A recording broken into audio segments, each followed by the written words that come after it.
Well, I haven't done a vlog for ages, and then the past 3 days I've had have made me say I've got to make some kind of record of it. So let's talk straight into a camera and confess all about a weekend from hell, shall we?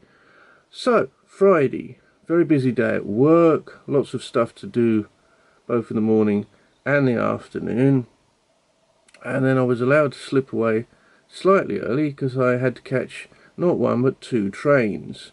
First one was to King's Cross. That one was lovely and sane. I sat on it, I got some reading done, I listened to some podcasts, and then I had time to use the facilities at King's Cross, and I headed across the road to St Pancras, and I had to wait around a bit for the platform information, and ended up leaving the station from a platform I'd never used before.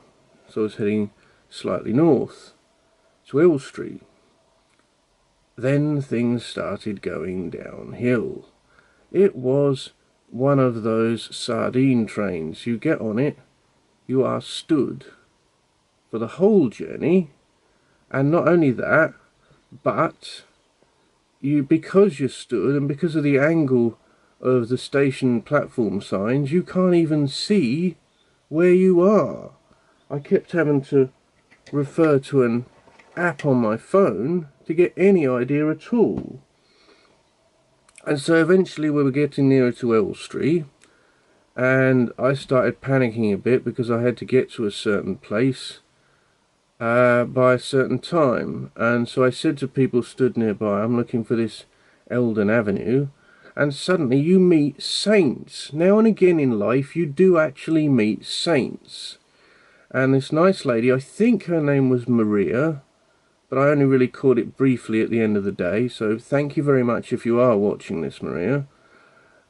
She guided me through the wet and sodden streets of Elstree to the BBC Elstree studios, where I was joining the queue to hopefully be in the audience for Dara O'Brien's Go 8-Bit on Dave. So I get there, and it didn't strike me immediately that the queue wasn't very long, but there was about 50 or 60 people, and I was very cold because my gloves had got lost in my bag.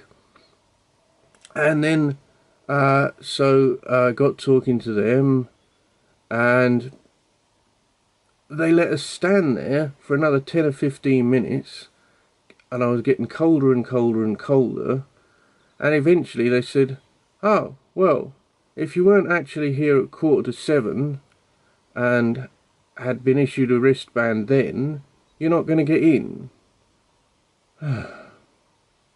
So it's wet, it's cold, thankfully it's not rainy, but I had another idea, and I went, well, at least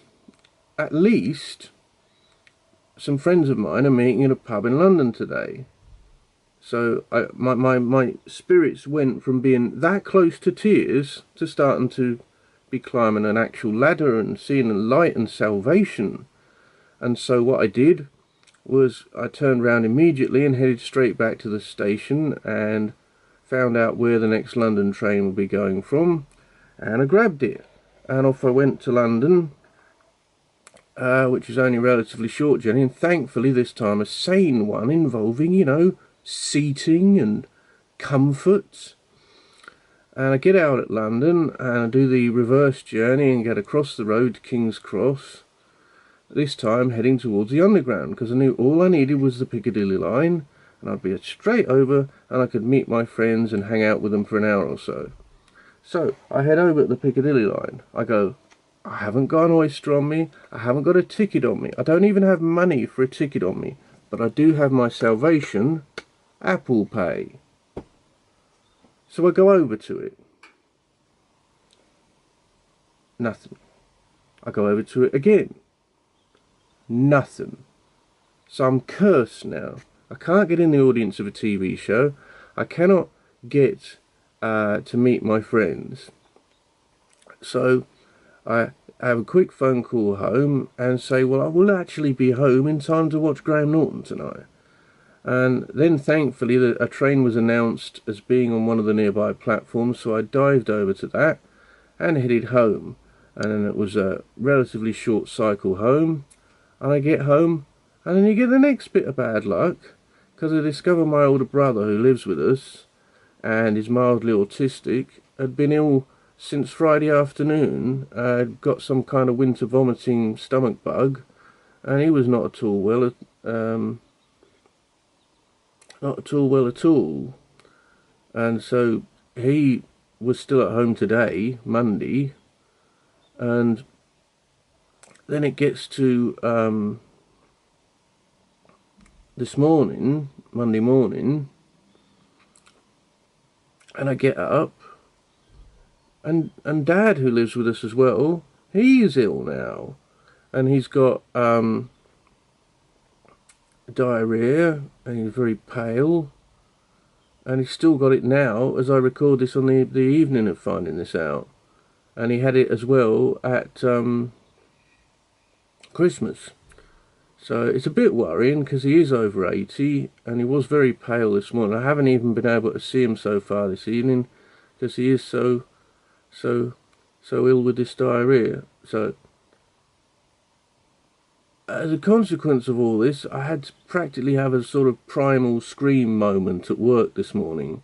And you know, I don't always think this works, and it didn't entirely work for me, but if you have a good old shout, and I wasn't shouting at people, I was just shouting at an empty room, but you get it out of your system. And then what I also did is I confessed all of what I've just been telling you to one of the groups I'm in on Facebook, and had a lot of love and a lot of hugs and a lot of support.